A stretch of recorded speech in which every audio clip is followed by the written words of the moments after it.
दो लगातार मैच हारने के बाद सीएसके की ज़बरदस्त वापसी। जी हाँ दोस्तों, जैसा कि आपको पता ही होगा कि आईपीएल 2024 का 22वां मुकाबला चेन्नई सुपर किंग और कोलकाता नाइट राइडर्स के बीच चेन्नई के एमए चिदम्बरम स्टेडियम में खेला गया, जिसमें सीएसके ने टॉस जीतकर पहले गेंदबाजी करने का फैसला किया और इस फैसले को साबित करने में सीएसके के गेंदबाजों ने ज़्यादा देरी नहीं की और इससे पहले कि फिलिप सॉल्ट सीएसके का मैच खराब करते, उससे पहले ही तुषार देशपांडे ने अपने पहली ओवर की पहली गेंद पर सॉल्ट को चलता किया। और ऐसा इस सीज़न में पहली बार हुआ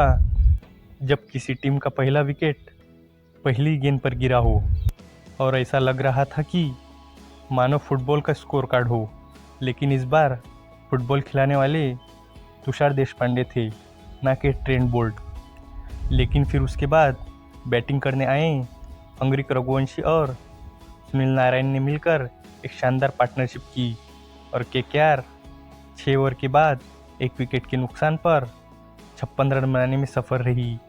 लेकिन फिर अगले ओवर में गेंदबाजी करने सर रविंद्र जडेजा आए और आते ही उन्होंने अपना जलवा बिखेरा और एक ही ओवर में 2 विकेट झटक लिए। पहले अपनी ओवर की पहली गेंद पर रघुवंशी को ड्रेसिंग रूम की तरफ चलता किया और उसके बाद उसी ओवर में सुनील नारायण भी एक बड़ा शॉट लगाने के चक्कर में तिक्साना को एक आसान सा कैच थमा बैठे। जब सुनील नारायण आउट हुए तब केकेआर का स्कोर 6.5 ओवर में 3 विकेट के नुकसान पर 60 रन था और उनके आउट होते ही मानो रनों पर मानो विराम सा लग चुका था। और फिर उसके बाद 8वां ओवर डालने तिक्साना आए और उन्होंने वेंकटेश अय्यर को बेड़ियों में जकड़ कर रखा और उन्हें डॉट बॉल कराए और उन्होंने उस ओवर में केवल 2 ही रन दिए, जिसकी वजह से दोनों ही बल्लेबाजों पर दबाव बढ़ गया, जिसकी वजह से वेंकटेश अय्यर 64 रन के स्कोर पर बड़ा शॉट लगाने के चक्कर में एक धीमी पारी खेलकर रविंद्र जडेजा की गेंद पर एक आसान सा कैच थमा बैठे। और फिर उसके बाद बैटिंग करने आए रमनदीप सिंह ने श्रेयस अय्यर के साथ मिलकर एक साझेदारी बनाने की कोशिश की, लेकिन वो भी रन रेट बढ़ाने के चक्कर में 85 के स्कोर पर तिक्साना की गेंद पर बोल्ड हो गए। और फिर उसके बाद श्रेयस अय्यर का साथ देने इनफॉर्म बैटर रिंकू सिंह आए, लेकिन इस मैच में उनका भी बल्ला खामोश रहा और 17 ओवर के बाद केकेआर का स्कोर 6 विकेट के नुकसान पर 113 रन था। लेकिन अब क्रीज पर एंट्री हुई बाहुबली आंद्रे रसेल की और उम्मीद लगाई जा रही थी कि रसेल आखिर के ओवर में आकर सीएसके की गेंदबाजों को मसल कर रख देंगे। लेकिन अचानक से Mustafizur Rahman left arm fast bowler से लेफ्ट आर्म स्पिनर बन गए और उन्होंने रसल को गति ही नहीं दी और रसल बड़े शॉट लगाने में नाकाम रहे, जिसकी वजह से अगले ही ओवर में रसल भी केवल 10 रन बनाकर तुषार देशपांडे की गेंद पर डैरिल मिचेल को एक आसान सा कैच थमा बैठे। और फिर उसके बाद श्रेयस अय्यर, जो कि केकेआर की आखिरी उम्मीद की किरण थी, वो भी 32 गेंदों में 34 रन बनाकर मुस्तफिजुर की स्लोअर वन के शिकार बने।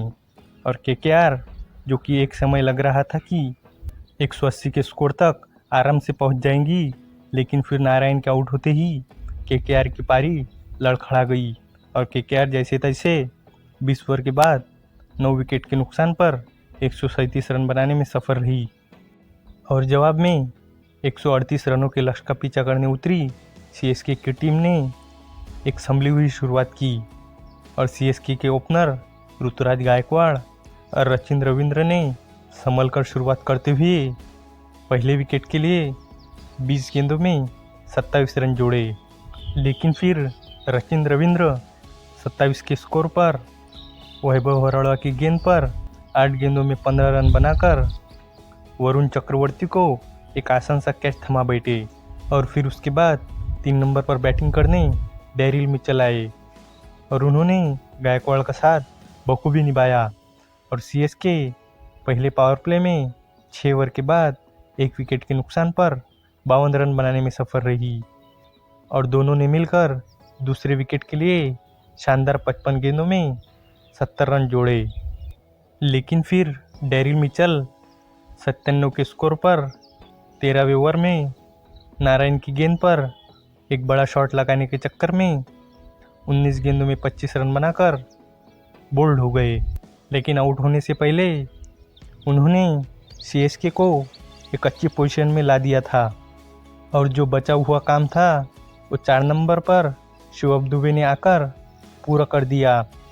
और उन्होंने 18 गेंदों में 28 रन मारकर ये मैच सीएसके की तरफ झुका दिया। लेकिन वो 135 के स्कोर पर वैभव अरोड़ा की गेंद पर बोल्ड हो गए। लेकिन फिर उसके बाद औपचारिकता ख़त्म करने का काम एमएस धोनी और ऋतुराज गायकवाड़ ने किया और ऋतुराज गायकवाड़ ने चौका लगाकर ये मैच सीएसके के झोली में डाल दिया और सीएसके ने 14 गेंदें शेष रहते ही टारगेट को चेस कर लिया और कोलकाता नाइट राइडर्स को 7 विकेटों से मुंह की खानी पड़ी। रविंद्र जडेजा को उनके शानदार प्रदर्शन के लिए मैन ऑफ द मैच का अवार्ड दिया गया। उन्होंने अपने 4 ओवर में 18 रन देकर 4.5 की इकोनॉमी से 3 विकेट झटके। वही अगर हम पॉइंट्स टेबल की बात करें तो पॉइंट्स टेबल में केकेआर 4 मैचों में 3 विन और 1 लॉस के साथ